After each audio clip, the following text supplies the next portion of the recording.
Hello' মোৰ মৰমৰ বন্ধু বান্ধৱীসকল, আপোনালোক সকলোকে স্বাগতম জনাইছোঁ। ভাবিলোঁ আজি ঔটেঙাৰ আচাৰ বনাওঁ। দেখিছেনে ঔটেঙাৰ আচাৰ খাই আপোনালোকে ভাল পায়নে? সেয়ে আজি মই বনাবলৈ লৈছোঁ।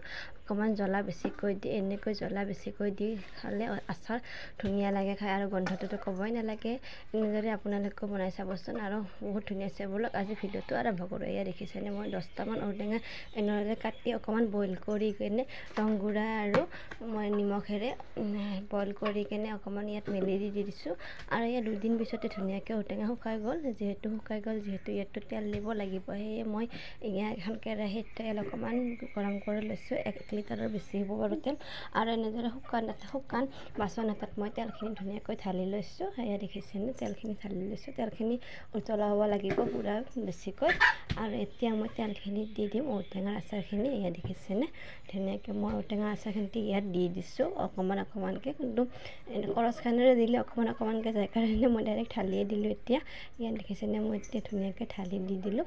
বেছি নুশুকালেও হয়, মই অৱশ্যে অকণমান শুকাই লৈছোঁ ঔটেঙাখিনি, যিহেতু মই পাতলকৈ কাটিছোঁ সেয়ে অকণমান শুকাই লৈছোঁ। আপোনালোকে যদি শুকানকৈ বেছিকৈ নুশুকায় তেতিয়াহ'লে অকণমান শুকি কিনেও বনাব পাৰিব। সেয়ে মই 2 দিন শুকাই লৈছোঁ। আৰু এতিয়া ধুনীয়াকৈ ইয়াত তেল দি দিলোঁ।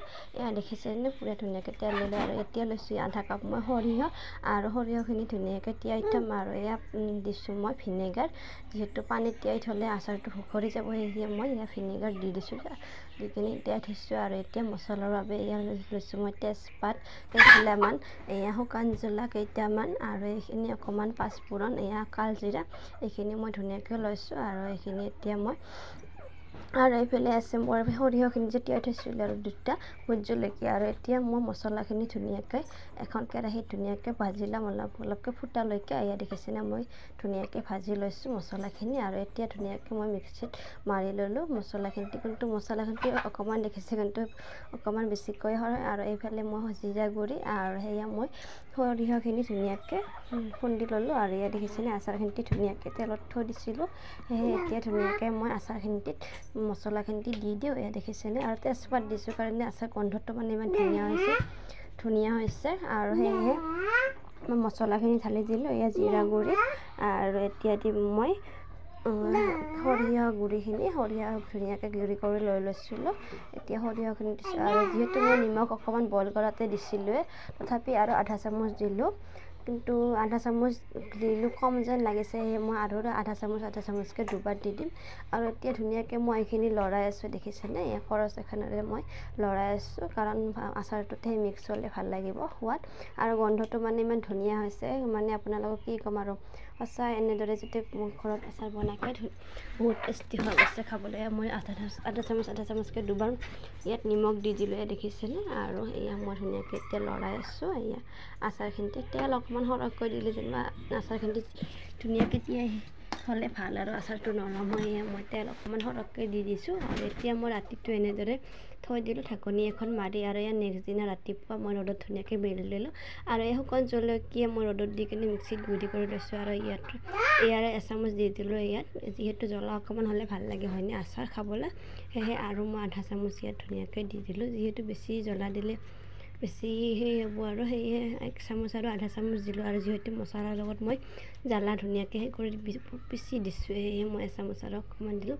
আৰু ইয়াত অকণমান কালাৰৰ কাৰণে মই অকণমান ৰেড চিলি দি দিম ধুনীয়াকৈ। ইয়াত দেখিছেনে ৰেড চিলি 1 পেকেট দি দিলোঁ ইয়াত, যিহেতু সেই কালাৰটো আহিলে ভাল লাগিব আচাৰখিনিত। ইয়াত দেখিছেনে ৰেড চিলিখিনি দিয়াৰ লগে লগে ধুনীয়া এটা কালাৰ আহিছে, আৰু গোন্ধটো মানে কি ক'ম, সঁচাকৈ বহুত ধুনীয়া গোন্ধ আহিছে।